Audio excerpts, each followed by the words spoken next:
Hi, I'm Susan Kennard, and I just really felt guided to do this quick video with you because I was just speaking to a friend of mine a few minutes ago, and he was just sort of saying to me about how his body is sort of making you feel stuck, and I was talking to him about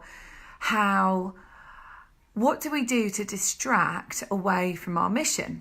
So essentially, if you feel that in your life you have put things consciously or unconsciously in the way of you really connecting with your mission. So as I'm talking about this now, I want to share, because my guides are stepping in, I'm just about to start at 12 o'clock teaching Sparkle to Success. It's the third week of our 8-week training, our classes.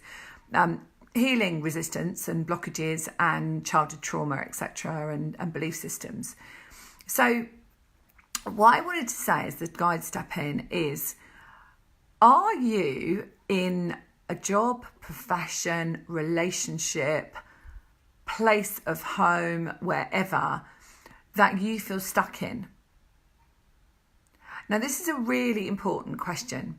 So if you are somewhere where you're not happy, you're feeling restricted, or your body is showing you a message of restriction, then you are the only one that can actually make that decision. Am I living my mission?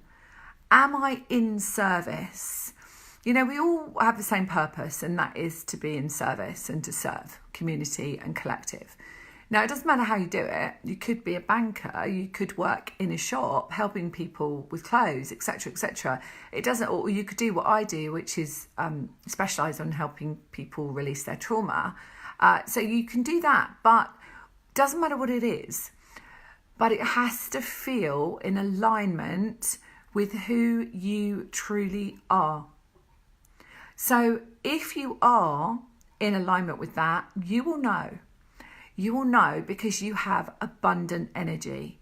You get up in the morning thinking to yourself, how amazing I feel that I'm going to be doing this today. Okay?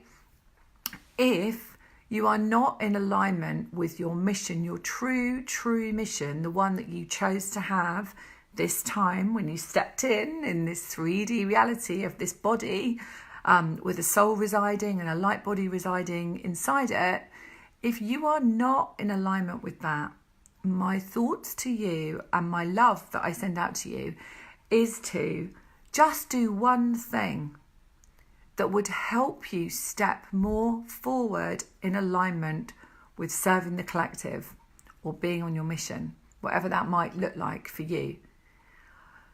So, how can you do that? Well, one of the things that's really important to do is to actually quieten your mind. So I was in yoga last night, in Bikram yoga, and it's a 90-minute class. It's 100 and odd degrees, and it's tough. But at the end of that yoga session, I mean, essentially, whilst you're doing it, you have no time to think about anything. So you don't think about children, house moving, which is what I'm doing at the moment, anything at all, running your business. You don't think about that. You're in yoga. But at the end of yoga, in Shavasana, you lie down, and this is where the stream of consciousness comes in. Your opportunity to quieten your mind. So I use yoga, obviously use meditation as well because I teach it, but quietening your mind is the way that you can really listen to what you need to do next to step more fully onto your soul's mission. Okay? So it doesn't mean quit your job. It doesn't mean walk out of your relationship. It doesn't mean give your house up or something. It just means listen to the next step. Now, we are just coming into the equinox. I think it's tomorrow. I think we are, tomorrow, 22nd. So here in the UK, it's the 22nd. And it's where we go into this new essence of who we are. And we're into this new season. So it's really about looking at what we put in our body. So we would be wanting to eat things that grew beneath the ground soon. not so many light salads and things. So it's about thinking about what you're putting in your body, thinking about taking that time to actually quieten your mind and connect with that inner guidance that you have, and thinking about, am I really in the right relationship, the right job, the perfect place for me to feel that I'm following what I really am meant to be doing. So I hope that's helpful. I'm going off very shortly to prepare for teaching my 2-hour live course, Sparkle to Success. So if you're interested, the next one's November the 2nd, it starts. So yeah, just keep in touch, let me know. I'm just going to see who's watching. Oh, Shamika. Shamika's actually on my Sparkle to Success training, which goes, the 3rd week is in about half an hour, I think. Where are we? Yeah, about 12 o'clock. Michael, your live streams. Oh, you're laughing at them. That's nice. I like a bit of humour and a bit of laughter in my life. Anybody want to comment and say, has that sort of triggered something in you? Has it triggered something? Are you serving? Do you feel like you are serving? Do you feel like you're really here on your mission? Or do you feel that you're putting distraction and blocks in the way? Sometimes people stay in relationships because it's easier not to be in full alignment with your mission. Just stay in that relationship, stay in it, it's easy, yeah?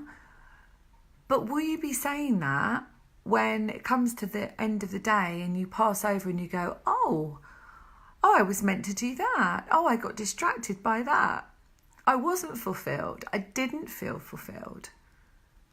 I know where I'd rather be. I'd rather be fulfilled in my mission, getting up every day, serving my clients, my students, living a life where I have a balance, where I can take this time and give my time to you and talk about what my guides want to talk about.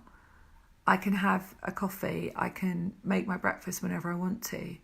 I can have a life like that, and yet I'm still fully in alignment with my mission.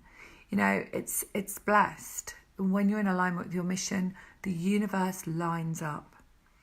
And if something is in the way, think about, where does that belief come from? I can't do it, or it's not for me, I'm not good enough, or I couldn't possibly step out of my comfort zone. Where is it?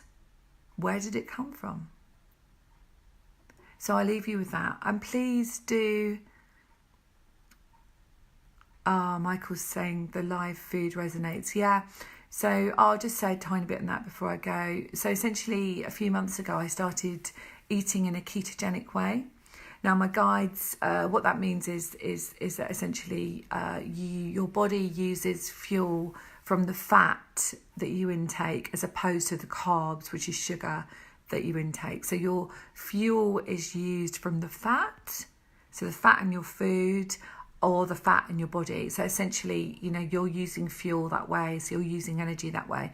So many years ago, my guides were saying to me, don't eat sugar, don't eat carbs, and they were sort of guiding me, but I was not ready. I was in resistance. But a few months ago, just before the beginning of the summer, I kept seeing keto, this way of eating keto, and I felt really bloated as well when I ate carbohydrates, like bread and pasta and stuff.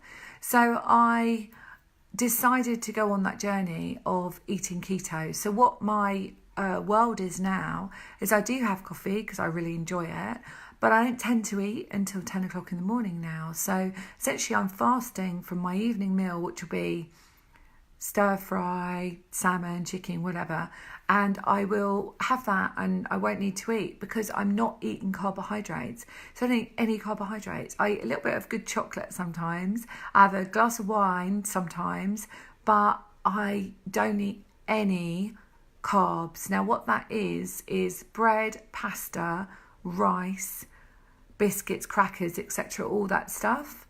I don't eat any of that. And do you know what? My consciousness has really opened up. I felt that I've been much more in alignment and in tune with where I need to serve you guys and my students and and my clients, you know, and all my friends as well. I just kind of feel that I'm clearer. I'm clearer where I'm going. I always knew where I was going, but I didn't know how it was going to happen. Okay, so it's just basically clearing your energy field in every way that you can. You know, when I asked my guides about it, they said the major thing is the emotions. If you can clear the emotions out of the way, the old belief systems that aren't even yours, or birth trauma or trauma from childhood or past life trauma, if you can clear that, your energy field becomes a lot lighter. So then you're listening to what is right for your body. Yeah. So I will love you and leave you. And please do message me and tell me how you're feeling. And if any of this resonated with you, just share it. Somebody else might just need to hear that about resistance. Okay. Lots of love. Bye-bye.